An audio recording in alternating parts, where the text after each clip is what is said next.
Son las 10 de la noche y es la hora de opinar. Hoy comienza la semana. Como todos los lunes tendremos nuestra tradicional mesa de debate con Héctor Aguilar Camín, Javier Tello y en esta ocasión Macario Schettino para discutir dos temas muy polémicos. Primero, vamos a examinar el tema de Trump y sus más recientes decisiones, incluyendo la de separar y enjaular a los niños indocumentados. Luego vamos a realizar un último análisis de las campañas antes de las elecciones del próximo domingo y qué podemos esperar a partir del 2 de julio. Así que quédese aquí en Foro TV, que ya comenzó la hora de opinar.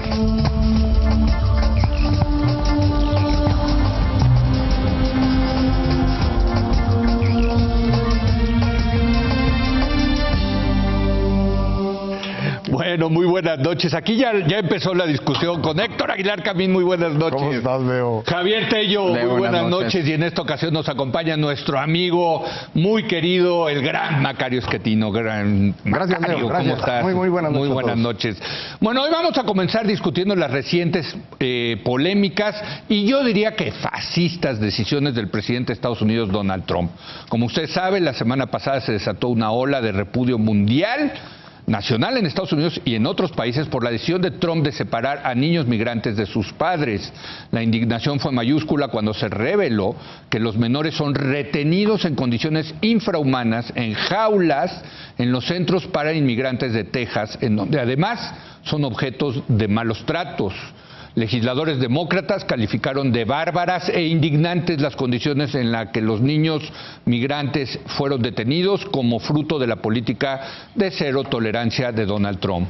Fue tal el repudio que al presidente de Estados Unidos no le quedó de otra más que firmar una orden ejecutiva para detener la separación de los menores de sus padres. Sin embargo, padres e hijos serán ahora detenidos juntos. Trump afirmó que los migrantes que llegan de manera ilegal a Estados Unidos deben de ser regresados inmediatamente a sus países de origen. Pero por otro lado, por otra parte, Trump también ya desató una guerra comercial con China, ordenó la preparación de nuevos aranceles del 10% a productos importados de ese país, del gigante asiático, por un valor de $200,000 millones, adicionales a los $50,000 millones que ya le aplicaron a China.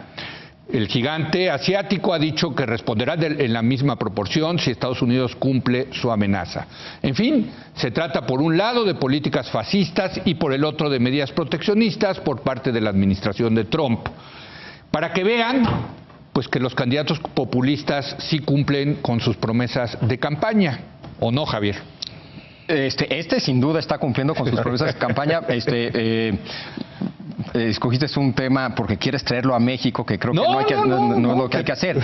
Pero yo voy a empezar por la segunda parte, que es el tema comercial. Y más que con el tema comercial, vimos, yo creo que en las últimas 3-4 semanas, una serie de decisiones de Trump que a muchos dejaron totalmente incrédulos de lo que estaba sucediendo. Llega al G7 y se pelea con todos sus aliados y les dice, oye, ¿y por qué no invitamos de regreso a Rusia? Luego agrede a su más viejo y querido amigo, que es Canadá, y le extiende la mano y habla maravillas de su más viejo y peor enemigo, que es Corea del Norte. Empieza a poner aranceles sobre todo a grandes aliados y socios comerciales y estratégicos, los europeos, México, y sin embargo cede en muchos sentidos frente a China. Y ante todo esto, todo el mundo, ¿no? Parecía un ataque frontal al proyecto de Occidente que surge después de la Segunda Guerra Mundial, ¿no? Y hay varias explicaciones. Una de ellas tiene que ver con que se trata de un loco ignorante egocéntrico. Y sin lugar a duda hay algo de locura, egocentrismo y de ignorancia, sin lugar a duda. Otra posible explicación es que se trata de alguien que más que política exterior tiene una política doméstica electoral y todo lo hace en función de esa visión de la política que es meramente doméstica, con las consecuencias que tenga allá afuera. Pero yo recordé un ensayo que leí en 2016, escrito por un gran profesor de Harvard y intelectual público muy famoso, Neil Ferguson. Y de repente me hizo más sentido su explicación, que de lo que se trata es de una política kissingeriana. de Donald Trump. Y nada más, no sé si me dan chance de leer lo que dijo Neil Ferguson en 2016 y para mí embona perfecto con lo que está haciendo Trump. A ver. Dice lo siguiente: ¿qué pasaría si Trump opta por mejorar relaciones con Moscú y Beijing? Ello permitiría combinar su afinidad con Putin con el argumento de Kissinger a favor de una nueva política de cooperación con China. Este arreglo, claro, solo podría concretarse si el pleito comercial con China es fingido. La estrategia también sería consistente con su discurso de mano dura contra el extremismo islámico, ya que en este tema los tres grandes poderes, cada uno con una creciente y preocupante población musulmana, comparten intereses. Y todo ello sería consistente con un regreso en Medio Oriente a los viejos tiempos de reyes y dictadores, al mismo tiempo que se respalda a Israel, todo esto a costa de Irán. Como corolario, las tres grandes potencias podrían acordar la democión de Europa de su actual estatus como gran potencia, aprovechando no solo el tema de Brexit, sino también la creciente fragmentación e introspección de la política europea. Un mecanismo para lograr dicha democión sería que Trump reemplazara el Tratado de Libre Comercio de América del Norte por el Tratado de Libre Comercio del Atlántico del Norte, incorporando al Reino Unido a la esfera angloatlántica en un mundo posteuropeo, al mismo tiempo que se saca a México de la jugada, cumpliendo así su promesa de campaña. Esto lo escribió en 2016 y para mí embona bastante bien con lo que hemos estado viendo estas últimas semanas. Pero entonces ya no es... ¿Te convence más esta explicación que la locura o su base electoral? No, yo no se excluyen. Okay. De que es un tipo egocéntrico no hay la menor duda. Sí. De que es un tipo que muy seguido toma decisiones en función de política electoral doméstica, no hay la menor duda. Sí. Pero parecería que hay una estrategia muy bien pensada en esto, ¿no? No sé si muy bien pensada, pero sí hay una estrategia kissingeriana, que embona muy bien con lo que hemos visto. Héctor. Yo la verdad me gusta más la idea de la política, digamos, para la política interna, porque además es una vieja tensión.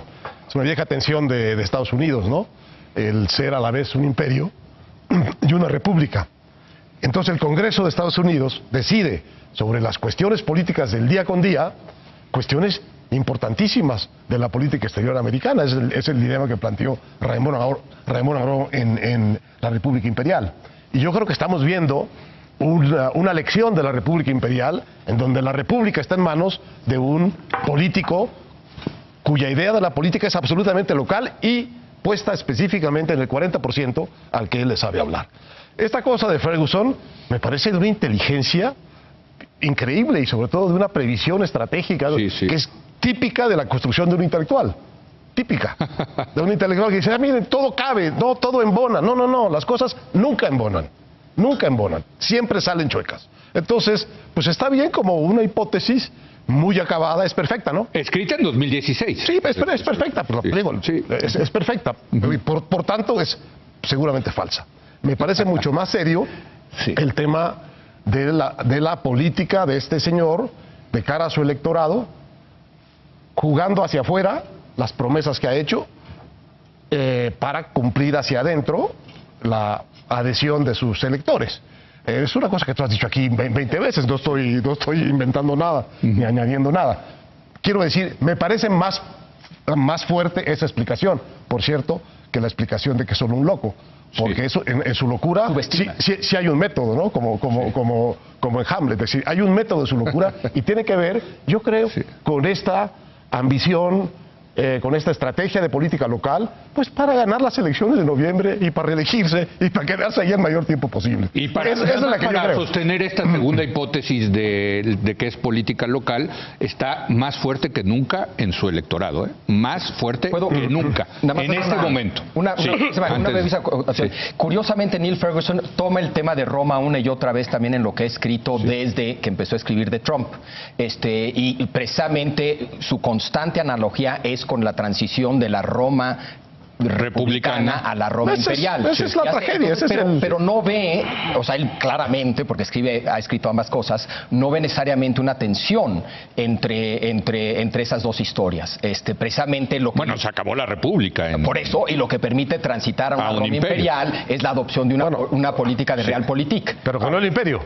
Sí. Digamos, Roma acabó la República y triunfó la lógica del imperio. En Estados Unidos ese dilema no está resuelto. Por eso, pero no están en tensión las dos dinámicas, según Ferguson. Ah, bueno. Macario. Ni al Ferguson, el historiador. Sí. Tiene 1 o 2 libros buenos, tiene muchos libros malos. Precisamente por estas cosas, desde arribita se le ocurren unas combinaciones maravillosas que luego no te explican nada. Entonces, Esta se le ocurrió a Kissinger, por cierto. no es esto lo que se le ocurrió a Kissinger. Él piensa que está haciendo lo mismo que haría Kissinger cuando eso era la Guerra Fría 74 Sí. y no el momento actual. Pero bueno, dejemos al señor. Yo creo que Donald Trump es esencialmente una persona que cree que es el mejor ser humano que ha existido. Y eso es lo que está tratando de probar día tras día. Parte de eso implica reelegirse.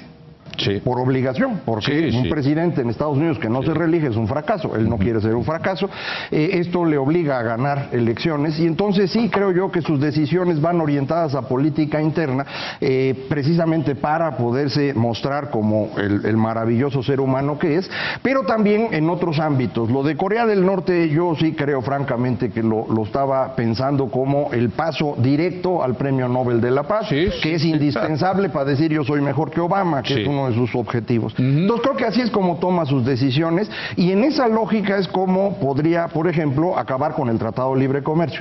Es decir, si él percibe en los próximos meses que salirse del tratado le da votos para noviembre, lo va a hacer. Ese es lo importante. Todas sus decisiones, en mi opinión, van orientadas por estos triunfos electorales internos. No creo que tenga esta visión de conjunto que comentaban ahorita. Creo que sí tiene admiración específica por los autócratas, lo ha dicho en Se muchas siente ocasiones. más cómodo. Sí, y los Se adora, siente más ¿no? cómodo con Putin, con Xi Jinping, con incluso Kim con el- Jong-un, con que el con gordito. Trudeau, que con la Merkel, Sí, sí, sí. ¿no? Y él quisiera que así fuera, ¿no? Sí, Él lo sí. mencionó el otro día, parece que cuando Kim Jong-un habla, todo el mundo le hace caso y a mí no me hacen Sí, caso. Pues sí, güey, es Se la sientan, democracia, ¿no? se sientan y oyen. Se sientan, no así como aquí. deberían de ser conmigo en Estados Unidos. No como aquí. Bueno, Es qué muy cosa. notable. Yo sí creo que el señor es un problema muy serio y creo que efectivamente está avanzando en la destrucción de Occidente.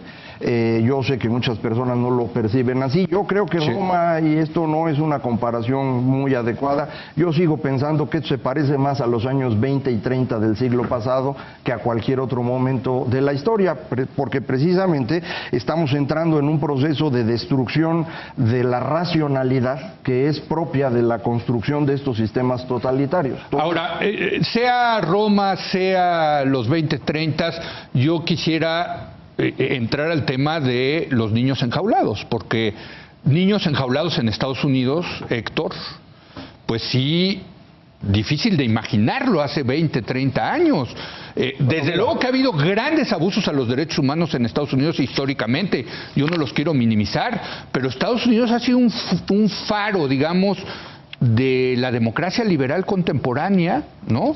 Hipócritamente a veces defiende los derechos humanos, a veces no, pero en pleno siglo XXI, niños enjaulados, separados de sus padres en Estados Unidos, eso es fascismo. Para mí eso es fascismo. No sé, y quizá tenga que ver con este cambio precisamente de un modelo que tenía un liderazgo indudable, que era el de Estados Unidos.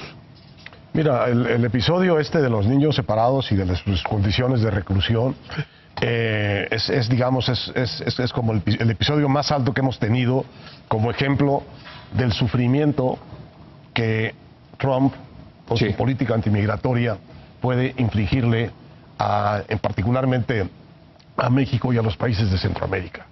Y es, digamos, un momento extremo. Digo que es un momento extremo porque no empieza ahí.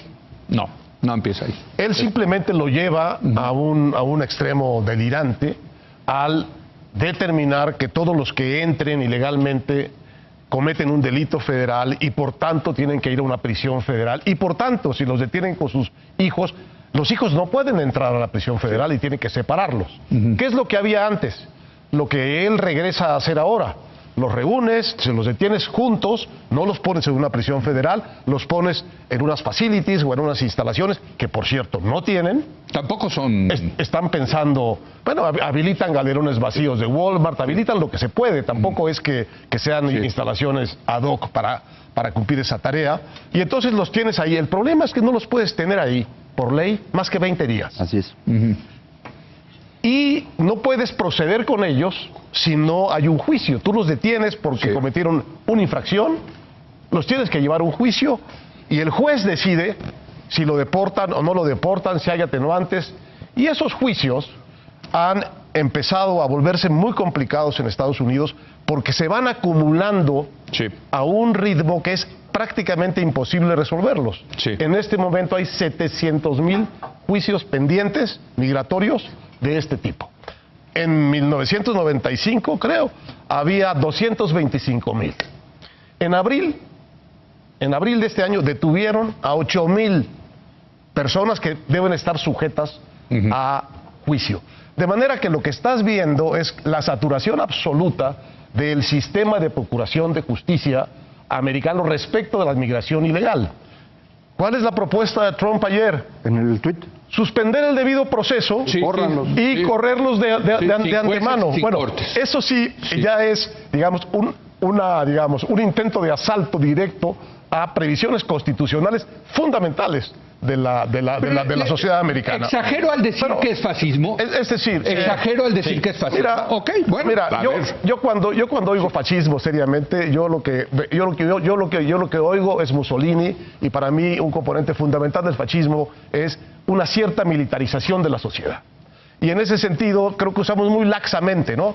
Y que esto es el holocausto. No, no es el holocausto. No, es que eso se ha dicho. Y que esto es una política nazi. No es una política nazi. Es decir, yo creo, por eso rehuso las categorías. Un poco me pasa con la categoría del populismo también, porque entonces... Sí, hoy lo escribías tú. Entonces, lo que sí es cierto... ¿Pero cómo lo caracterizaríamos entonces? Bueno, es una posición profundamente violatoria de las tradiciones, de las leyes, de los usos y costumbres americanos en relación con la migración. Y lo que está revelando, y esa es la única parte que me parece positivo de todo esto, lo que está revelando es que es un problema de tal envergadura que ni los de antes ni los de ahora le encuentran la cuadratura al círculo, porque quieren que se cumpla la ley. No se puede cumplir la ley donde la violan millones de seres humanos. Es imposible. Es imposible. Entonces, ese mantra americano de que hay que cumplir la ley, no se puede cuando tienes entrando a tu frontera cientos de miles de ilegales, porque entonces te sucede lo que les está sucediendo. Hipócritamente los contratan. Entran porque los necesitan. Pero el punto es que ellos quieren que se cumpla la ley. Bueno, millones de gentes no cumplen la ley. A millones de gentes no les puedes aplicar la ley a fuerza. Tienes que encontrar otra salida. Y eso es un poco lo que está quedando en evidencia aquí.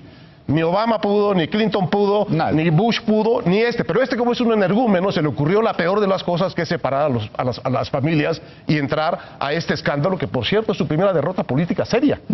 Inmediatamente, en cuanto se hizo el escándalo... no ganó el otro Estados Unidos. Fue una semana de escándalo. Así es. Y se echó para atrás.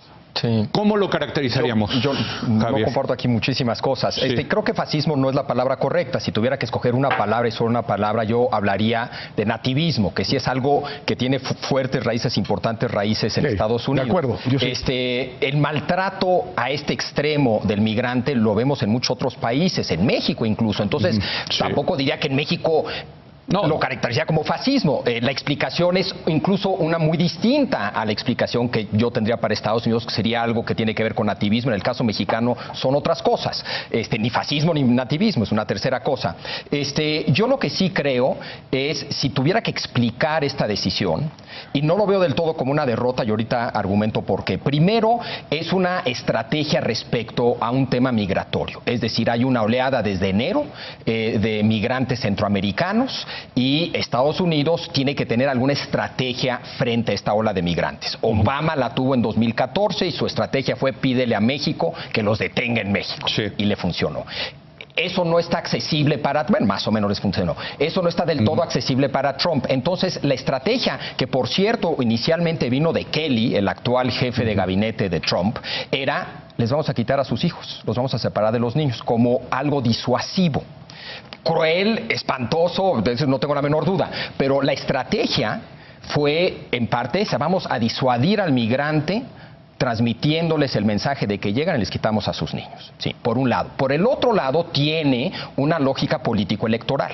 El único tema que une a todos los votantes Trump no es el tema de libre comercio, el proteccionismo, no es el tema de bajar impuestos. Sí, la migración. Es la mano dura frente a la migración por distintas razones. Entonces, este es un tema que le funciona de maravilla a Trump, no solamente porque une a todos sus votantes, sino que mete en problemas al Partido Demócrata, activa el ala más radical del Partido Demócrata y polariza el ambiente electoral. Entonces, electoralmente gana con esto. Se echó medio para atrás con esto, pero ya está el tema en la mesa y será un tema en noviembre. Pero esta crisis unió a los republicanos y aparte unió a los demócratas y aparte de los republicanos en el Congreso en contra este incidente. A ver, va Macario. Sí, aquí hay algo importante. El incremento en popularidad que registra Trump en los últimos días tiene que ver con la negociación de Corea, no con este tema que apenas se va a medir en estos días. Segundo, este asunto de polarizar, que es su estrategia de gobierno desde el principio, es precisamente lo que a mí me preocupa. La polarización destruye la democracia. Esa es la razón por la cual me preocupa también en México lo que vamos a ver los próximos días y meses, pero específicamente en el caso de Donald Trump, este intento de construir dos países dentro de la democracia estadounidense es lo que puede romper el funcionamiento adecuado de las cosas. Es exactamente lo mismo que han hecho todos aquellos que ahora dicen que están construyendo democracias iliberales, para no decir que son autoritarios. Ayer mismo el señor Erdogan logró quedarse en el gobierno otros 15 añitos para ir agarrando bien el estilo, ¿no?